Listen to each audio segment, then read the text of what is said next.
வணக்க மக்களே, welcome to the bets show. இன்னைக்கு ஷோ நம்ம பார்க்க போறது அந்தேரா அப்படின்ற ஒரு ஹிந்தி வெப் சீரிஸோட ரிவ்யூ. இந்த சீரிஸ் பாத்தீங்கன்னா பிரைம்ல அவைலபிளா இருக்கு, அதுவும் தமிழ் டப்பிங்கோட அவைலபிளா இருக்கு. மொத்தமா 8 எபிசோட்ஸ் இருக்கு. ஒரு எபிசோடுமே ஆவரேஜா ஒரு 50 மினிட்ஸ் டியூரேஷன். கொஞ்சம் பெரிய சைஸ் சீரிஸ் அப்படின்னே சொல்லுவேன். இந்த சீரிஸ் ஆக்சுவலா ஒரு சைக்கலாஜிக்கல் ஹாரர் த்ரில்லர். இந்த சீரிஸோட ஸ்டார்டிங்லேயே பனி அப்படின்னு சொல்லப்படுற ஒரு பொண்ணை காட்டுறாங்க.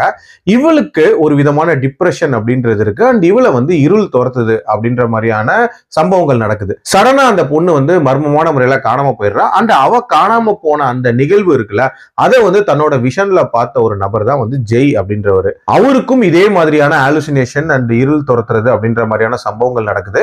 அண்ட் இதை இன்வெஸ்டிகேட் பண்ண வரக்கூடிய போலீஸ் ஆபீசர் தான் கல்பனா. சோ இந்த இன்வெஸ்டிகேஷன் ஒரு பக்கம் போயிட்டு இருக்க, இதுக்கு பேரலா ஒரு சயின்டிபிக் எக்ஸ்பெரிமெண்ட் ஒன்று நடந்துட்டு இருக்கு. அதாவது இம்மார்டாலிட்டி அப்படின்ற ஒரு விஷயத்தை அச்சீவ் பண்றதுக்கான ஒரு எக்ஸ்பெரிமெண்ட். ஸோ எதுக்காக இந்த எக்ஸ்பெரிமெண்ட் நடக்குது, யார் இதுக்கு பின்னாடி இருக்காங்க, அண்ட் இந்த சம்பவங்களுக்கெல்லாம் காரணம் சயின்ஸா இல்ல சூப்பர் நேச்சுரலா அப்படின்ற மாதிரி நிறைய விஷயங்களை சொல்லக்கூடிய ஒரு சீரிஸ் தான் இந்த சீரிஸ். ஆனஸ்டா சொல்லணும்னா இந்த சீரிஸ் தொடங்கின விதத்தை பார்க்கும்போது ஒரு வேற லெவல் சீரிஸா இருக்க போகுது அப்படின்ற ஒரு எதிர்பார்ப்பை உண்டாக்கிச்சு.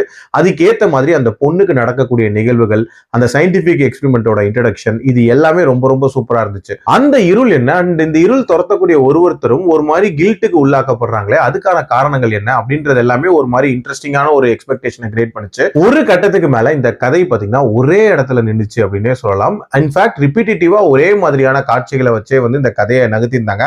அது ஒரு பயங்கரமான லேகை கிரியேட் பண்ணிச்சு மிடில் போர்ஷன்ஸ்ல. அண்ட் கொஞ்ச நேரத்துக்கு அப்புறமாட்டி இந்த கதையோட டோன் வேற மாதிரி மாறும். அந்த ஷிஃப்ட் நடந்ததுக்கு அப்புறமாட்டி இந்த கதை ஓரளவுக்கு சூடு பிடிச்சிச்சு அப்படின்னே சொல்லலாம். அப்கோர்ஸ் டுவர்ட்ஸ் நடக்கக்கூடிய சம்பவங்கள் அப்படின்றதெல்லாம் டிராமாட்டிக்கா இருந்தாலும் ஓரளவுக்கு ஒரு இன்ட்ரெஸ்ட்டை கிரியேட் பண்ணிச்சு. ஐடியாவா இன்ஃபேக்ட் நிறைய விஷயங்களை யோசிச்சிருக்காங்க. அது எல்லாத்தையுமே ப்ராப்பரா இம்ப்ளிமெண்ட் பண்ணியிருந்தாங்க அப்படின்னா இந்த சீரிஸ் ஒரு வேற லெவல் சீரிஸா இருந்திருக்கும். இப்போதைக்கு ஒரு ஓகேஷ் வாட்ச் தான். என்னோட ரேட்டிங் இந்த சீரிஸ்க்கு 3/5. அடல்ட் கண்டென்ட்டை பொறுத்த வரைக்கும் இதுல ஒரு சில அடல்ட் சீன்ஸ் அப்படின்றது இருக்கதான் செய்யுது. இந்த சீரிஸை கவுஃபோட கம்பேர் பண்ணிட்டு இருந்தாங்க. பட் அந்த அளவுக்குலாம் இல்லை. இது ஒரு ஓகேஷ் வாட்ச். மீண்டும் அடுத்த விமர்சனத்தில் சந்திக்கிறேன். நன்றி.